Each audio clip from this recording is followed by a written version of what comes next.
Some new information was just released, including 4 potential changes to Social Security with a Harris presidency. I have all the details and full explanation of these potential changes, as well as what it means for you and your monthly benefit right here in the video. Let's get into it and discuss all the details. First off, thank you so much for liking and sharing this video with those buttons down below. I really do appreciate it. Thank you so much. Also, do you know anyone that may benefit from this information? If so, will you please make sure to share this video with them with that share button right down below? Thank you so much. Really appreciate your support. Let's get into it and talk about it. All right, so I think a lot of us have been wondering here, what would a potential Harris presidency do to Social Security? At the end of the day, what would it mean for all of us and our monthly benefit checks? How would they be impacted? How would they be changed? Would it be good? Would it be bad? Would it not be impactful at all? What would be the changes? We want to know about this because remember, you've heard me say the statistics before, 70+ million people rely on benefits administered by Social Security every single month. It's a huge percentage of our population. Therefore, we need to know, what would a potential president do to this program and the monthly checks? Well, we have some information. Some new reports have been released here, and they are pointing out 4 potential changes to Social Security that may be coming with a Harris presidency in the event that were to happen. Obviously, we have no idea what's going to happen here with the upcoming presidential race, but I'm just simply saying, if this were to come into fruition, this is what it would look like as of right now. But again, this is all subject to change. All right, so let's buzz through the details. And again, I will give you an explanation to all of these. And these are the 4 that we know about now. But I would anticipate there's probably going to be more coming. But these are some of the big ones, okay? So number 1, and again, I'm not shocked at all by some of these at all. But number 1 is higher taxes on higher income people, okay? Let me explain really quickly. For the most part, those of you that receive benefits from Social Security, this probably isn't going to impact you, but it's on the list, so I'm going to give it to you anyway, okay? All right, so number 1 is taxation on income over $400,000. Now, again, this is the same thing that Biden has also introduced, but as of right now, in 2024, as I film this video right now, the maximum taxable earnings amount is $168,600. In other words, all income up to $168,600 is taxable by Social Security. Any income above that threshold is no longer taxable by Social Security. However, they want to create a donut hole effect. Have you heard that one before, right?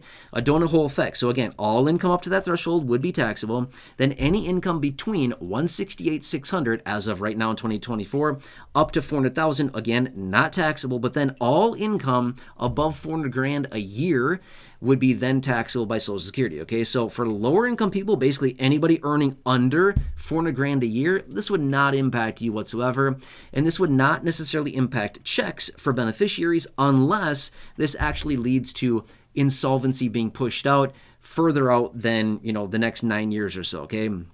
So it would indirectly impact checks by basically making sure that insolvency does not come in about 9 years, give or take a little bit, in about 2033, according to the most recent Social Security Board of Trustees report, okay? All right, so that is number 1. Now, number 2 as well is changing the COLA, okay? The COLA, it's one of these situations, it's a little bit sketchy, but the COLA is obviously one of these things that many beneficiaries rely on, okay? So right now, it's based on the CPIW. You've probably heard me say this a million times before in other videos. It's based on the Consumer Price Index for urban wage earners and clerical workers, okay? That's what it's based on. It has been since 1975. So what is that, 49 years ago? Yeah. But this one does not accurately reflect the expenses for somebody living on a fixed income. So they want to change it from the CPIW to the CPIE, which is the Consumer Price Index for the elderly, which better reflects those people living on a fixed income. So again, this is another popular one that's out there. This has been out there for a long time. It's in standalone bills. It's in virtually every piece of legislation that we've seen out there. And this is one that's out there, okay? So, but this is on the plan and something that the president would maybe want to do to Social Security. Honestly, it's not great. It's not bad either. It would impact checks a little bit. It would help out a little bit, but it wouldn't be like this massive riveting thing that would increase checks massively. I've talked about the numbers before. It's only a little bit over a long period of time, okay? That's number 2. Number 3 is increasing the PIA. Okay, what's the PIA? The primary insurance amount, okay? Now, I've talked about this before in other dedicated videos, but the PIA is basically how much you can get at your full retirement age once they've taken all of your income and averaged it all out and indexed it to inflation. and all these things like this, right? Remember, you heard the acronym before, AIME, average indexed monthly earnings, and there's a whole calculation behind all that. But again, it arrives at your PIA, essentially your primary insurance amount, the amount you would get at your full retirement age, based on the factors that they use to calculate your benefit, okay?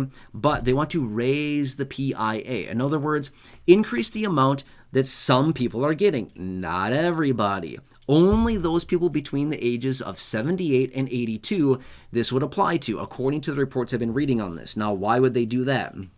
The older that we get, or the more that we, sorry, I probably shouldn't have said it that way, okay? Sorry.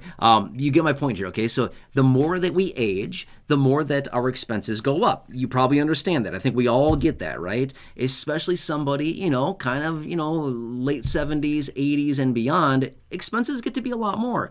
There's a lot of healthcare costs. There's a lot of other expenses that come into it.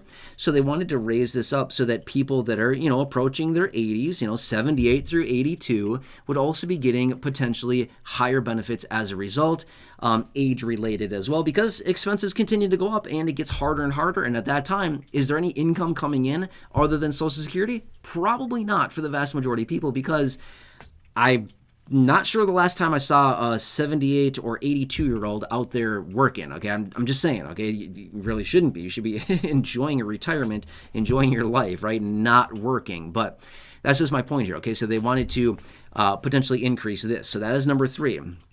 Number 4 is increasing the special minimum benefit. Now, this is another one that's out there, and there's a couple different iterations of this, but let me explain really quickly. So, as of right now, did you know that there's a special minimum benefit for beneficiaries? Well, it's true. Somebody that has basically 11 years worth of Social Security record, basically, if that kind of makes sense, okay?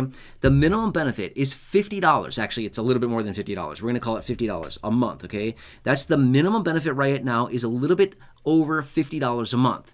What's $50 going to get you these days? The answer is probably a whole lot of nothing, okay? But then it goes up to those people that have service of 30 years plus, and if that's the case, then these individuals could get up to the special minimum benefit of $1,066, and that's as of right now, okay? So they want to raise this up, okay? Now, what would they want to raise it to? I've seen some different numbers here, but one of the popular ones that I've seen out there is to raise this up to the 125% of the federal poverty line, okay? So that'd be massive. That'd be raising this special minimum benefit for low-income workers pretty substantially by hundreds of dollars a month, if they're doing 125% of the federal poverty line as of right now. And then remember, the federal poverty line also adjusts each year. It goes up a little bit. In fact, this past year, this year, 2024, I should say, it went up about, I think it was about 3.5% or something like that, give or take a little bit. Last couple of years here, it's gone up about 5.5%. So again, if they were to increase it up to the federal poverty, 125% of the federal poverty line, if they were to do that, my next question would be, would it then also be indexed to the federal poverty line? So as that adjusts higher each year, that these special minimum benefits would also increase and keep pace with 125% of it. That'd be my next question as well, right? So we don't get left behind. But these are the 4 major changes that I've seen out there. So if you've been wondering what a potential President Harris may do for Social Security, here you go. This is what I found, okay? Now, obviously, all of this is subject to change. And, we'll probably see some additional, amendments to this. And I would not be shocked at all to see a few more things coming onto this list here. They really should as well, okay? So anyway, that's what I have for you as of right now. I hope you enjoyed this. Again, please share this video with your friends on social media, somebody that you may find that may benefit from this information. Otherwise, subscribe down below, like the video, leave a comment, question, feedback down below. Otherwise, check out the other videos here on the channel. Again, thousands in the video library. The ones I've hand-selected for you down below in the description or the top of the comment section. And right now, popping up on your screen, you'll see some videos there as well. Thank you. Really appreciate it. Thank you so much for being here and watching. Enjoy your day. Have a good one, and I'll catch you again later.